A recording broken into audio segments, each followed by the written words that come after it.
हो सकता है कि गवर्नमेंट की तरफ से ये बोला गया हो कि इनको अभी नहीं दिया जाए, इसको और लंबा खींचा जाए। की तरफ से न तो कोई भी रिप्रेजेंटेशन आया है, इतने सारे हम लोगों ने मेमोरेंडम दिए हैं, आप किसी का संज्ञान नहीं ले रहे हैं। आप हमें सिर्फ एक ही चीज़ बता दीजिए कि इसमें आप नहीं चाहते कि ये हमें मिले, या आप ये जो अधिकारी जो आपने जो कमेटी बिठाई है वो हमें नहीं देना चाहते। अधिकारी अपने लिए लगे हुए थे, हमें बिल्कुल ही साइडलाइन कर दिया गया। हम भूखे प्यासे जंतर मंतर पे हैं और आप कुछ दिन बाद देखोगे कि हम रामलीला मैदान में होंगे। तो हटाए ना, कोई आए तो सही हटाने के लिए।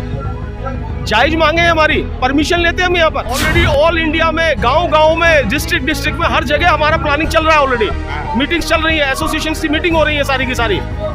Will make it a very very big plan. JCO जवानों का धरना लगभग 1 महीना हो चुका है और अभी भी जारी है, लेकिन सरकार की तरफ से कोई इनिशिएटिव नहीं लिया गया है, कोई बातचीत शुरुआत नहीं की गई है। हालांकि परसों सीजीआई जो सुप्रीम कोर्ट ऑफ इंडिया के जज हैं, उन्होंने सरकार के जो बंद लिफाफे में जवाब दिया था उसको फटकार जरूर लगाई है कि आप सार्वजनिक क्यों नहीं जवाब देते, बंद लिफाफे में क्यों देते। सर, सबसे पहले आपका क्या नाम है और कहाँ से आप आए? मैं एक्स सार्जेंट केपी सिंह हूँ।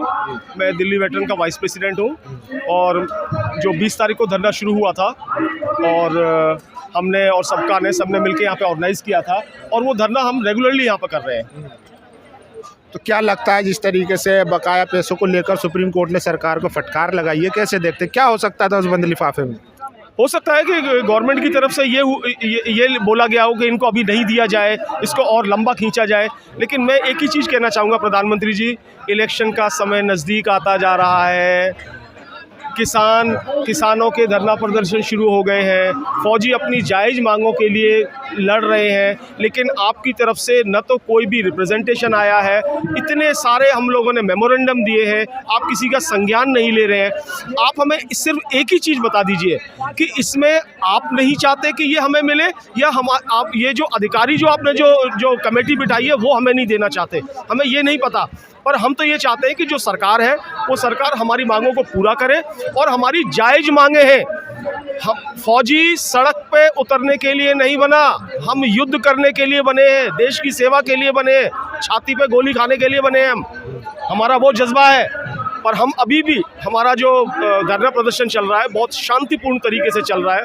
हम फिर भी अभी भी मांग करते हैं, मोदी जी आप थोड़ा सोचें इस चीज़ को, और हम आपके आभारी होंगे अगर हमारा इस चीज़ का संज्ञान लिया जाए, हमारी समस्याओं को तो सुने, आप सुलझाएं या न सुलझाएं, हमारा आपसे आह्वान है। अच्छा, एक पूर्व सैनिक थे, मैं उनसे बात कर रहा था, वो कह रहे थे कि हम 2-3 बार मिल चुके हैं, तो जो अधिकारी होते हैं, जो सरकार का रिप्रेजेंटेटिव होता है, वो यही बात बोलता है कि ओहो अच्छा, ये बात तो हमारे पास पहली बार आई है, आज तक किसी ने बताई नहीं। तो क्या ऐसा है कि अधिकारियों ने नहीं बताई?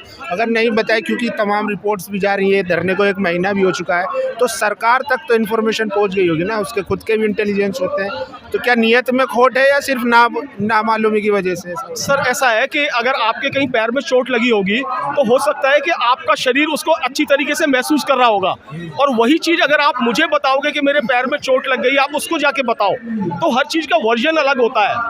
अधिकारी अपने लिए लगे हुए थे, हमें बिल्कुल ही साइडलाइन कर दिया गया, और इन्होंने जो स्ट्रक्चर ऑफ जो पेंशन बनाया, इन्होंने इतना कॉम्प्लेक्स किया कि लोग पढ़ ही ना पाए। इनके हिसाब से हम अनपढ़ हैं, गंवार हैं, पर नहीं, ऐसा नहीं है। We are most educated people. हमारे साथ में भी, अगर मैं तो एयरफोर्स से रहने वाला हूँ, अगर मेरे साथ के जो रिटायर होने वाले अगर आप अगर देखोगे तो वो उस लेवल पे पहुँचे हुए हैं। हमारे पीछे बहुत अच्छी फोर्स है, लेकिन मैं इसलिए नहीं कहना चाहता फोर्स लड़ने के लिए, लेकिन हम समझने के लिए बैठे हुए हैं। I am also electronic graduate, मैं एक्सपोर्टर हूँ, लेकिन मैं अपने फौजी भाई के लिए यहाँ बैठा हूँ। तो क्या लगता है अब आगे क्या करेंगे, क्योंकि 1 महीना तो हो गया, किसानों को 13 महीने लग गए थे। हम तो ये चाहते हैं कि सरकार जितनी जल्दी सुनेगी तो बढ़िया होगा, और इसका ये धीरे धीरे विकराल रूप लेने लगेगा। चीज़ें चल रही हैं, हम ऑल इंडिया बेसिस पे बहुत हाई लेवल पे धरना करेंगे, और हम आप आज भी बताते हैं आपको, न तो हम किसी प्रॉपर्टी को ख़राब करेंगे, न कोई रास्ता जाम करेंगे, लेकिन हाँ विरोध जरूर करते रहेंगे। हमारा विरोध इन नीतियों के अगेंस्ट में है। अगर सरकार नहीं आ रही है तो हमारा विरोध इस सरकार से भी है। लेकिन आप पे आरोप लगने चालू हो चुके हैं कि ये विपक्ष की तरफ से वर्गलाए हुए हैं। ये तो राजनीतिक बयान है ना, मेरी तो अपनी समस्या है ना, मैं तो अपनी समस्या बता रहा हूँ। और कोई भी चीजें हैं। कौन सी राजनीतिक पार्टी आपको दिखाई दी यहाँ पर? कौन सी राजनीतिक पार्टी है? आरोप लग रहे पीछे से सपोर्ट नहीं, मुझे नहीं पता कोई हमें आरोप लगाए या नहीं लगाए। ये तो हमारे जो धरना प्रदर्शन को तोड़ने के लिए ये पार्टियां कुछ भी बोलती रहेंगी। फौजी अडिग है, हमारी आंख बिल्कुल ही अर्जुन की तरह उस आंख पर है एकदम। हाँ, हम अपने टारगेट से डेविएट नहीं होंगे। हम भूखे प्यासे जंतर मंतर में हैं और आप कुछ दिन बाद देखोगे कि हम रामलीला मैदान में होंगे और धीरे धीरे ये एक बहुत राष्ट्रीय स्तर पर बहुत बड़ा एक मूवमेंट बनाएंगे हम। सर, आप लोगों के खिलाफ लेटर लिखा गया है कि इनको कुचल दो, हटा दो यहाँ से, नहीं तो सरदर्द बनेंगे। ऐसा है जी, किसने क्या लिखा उसके कहने से कुछ हुआ? उसके कहने, जिसने ये लिखा उसके डिमांड की है कि कार्रवाई करें इनको। कैसे कर देगा? कौन करेगा हम पे कार्रवाई? हटाया जाए इनको यहाँ से। नहीं तो हटाए ना, कोई आए तो सही हटाने के लिए। जायज मांगे हमारी, परमिशन लेते हैं हम यहाँ पर। तो नहीं हटेंगे अगर? नहीं जी, हटेंगे हम यहाँ, कैसे हटेंगे हम? तो उन अधिकारियों को क्या कहेंगे जो लेटर लिख रहे हैं? नहीं, उनको ये कहेंगे कि क्या नाम है, उनको ज्ञान नहीं है।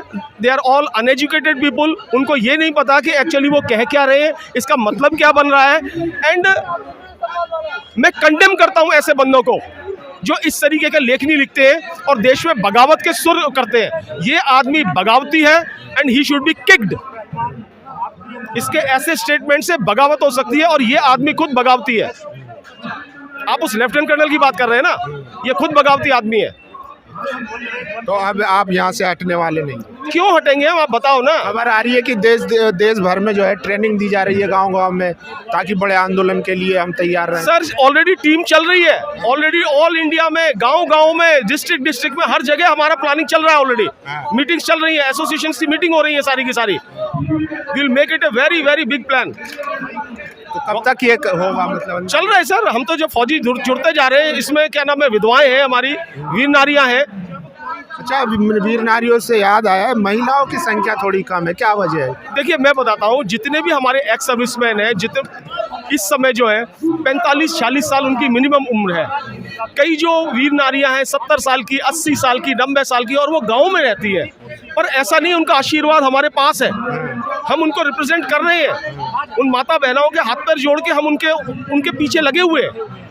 ऐसा जरूरी नहीं कि सपोर्ट मिल रहा है। जी हाँ, लेकिन फिजिकली भी थोड़ी संख्या बल तो आती है, 2-4 आते हैं यहाँ पर, ऐसी बात नहीं है। जब हमारा धरना थोड़ा बड़ा होता है या छुट्टी वाले दिन, उस दिन आते हैं, जरूर आते हैं।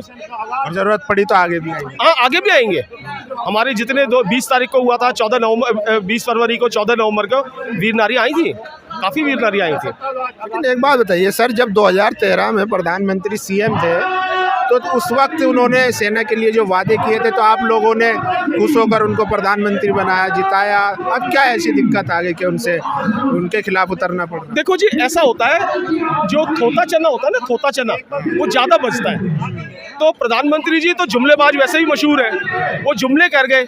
लेकिन 2024 आने वाला है, वो जुमले को हम परितार्थ करेंगे अब कि हमारे ऊपर इलेक्शन लड़ने वाला आदमी और हमें इधर पे धरने में छोड़ दिया। मैं ये करूंगा, वो करूंगा, जुमलेबाजी, वन वे ट्रैफिक, मन की बात। मेरे मन की बात भी तो सुनो। वो अपने मन की बात सुना, प्रधानमंत्री तो वो है, आप थोड़ी है। नहीं, मैं तो नहीं हूं ना, मेरी बात कौन सुनेगा? प्रधानमंत्री किसने बनाया? आकाश से आए क्या? डेमोक्रेटिक तरीका है, हम उनकी बात सुनेंगे तो वो हमारी बात सुनेंगे। हम तो यार रो रहे हैं, धरना दे रहे हैं। लेकिन वो तो अभी भी कहते हैं कि देश की 70% जनता मेरे साथ है, उन्होंने मुझे चुना है, मैं किसी से हिलने वाला नहीं। बताएंगे अभी, अकेला प्रधानमंत्री काफ़ी है सब। सर, ऐसा है, वन वे ट्रैफिक है। न तो आज तक इन्होंने कोई कॉन्फ्रेंस करी, न कोई मीडिया के आगे आए, बंद कमरे में एसी में अच्छे कोट टाई पहन के इस चीज़ को कह देना, तो ये तो हर कोई कह देता है। मैं भी यहाँ पे खड़े हुए कुछ भी कह सकता हूँ। हकीकत सबको पता है, फौजी कभी नहीं आया सड़कों पर, लेकिन आप देखो सड़कों पे बैठे हम आज। ये दुर्गति करी है इन्होंने। तो आने वाले टाइम में वोट की चोट देंगे, मौका आएगा तो वो भी करेंगे। जो फौजियों से झूठ बोलेगा, फौजियों के वादा खिलाफी करेगा, तो चोट तो मिलेगी उसको। लेकिन ये सरकार बनी सेना के नाम पे 14 में 19 में। हाँ, तो जब मैं क्या कह रहा हूँ, जब हम बना सकते हैं तो मिटाने की भी हिम्मत रखते हैं, समझे? हम मिटाने की भी हिम्मत रखते हैं। ये खुली चेतावनी है। चेतावनी नहीं, आह्वान है हमारा, हमारी रेट क्लियर है। हाँ बिल्कुल जी, फौजी है बिल्कुल, एट द बुल है हमारा हिसाब किताब। चलिए, तो देखिए ये थे पूर्व सैनिक और लगातार एक ही डिमांड है कि उनकी मांग मानी जाए, अन्यथा 2024 में अंजाम भुगतने के लिए तैयार रहिए। आप लोगों की क्या राय है, अपनी राय जरूर दीजिए। शुक्रिया।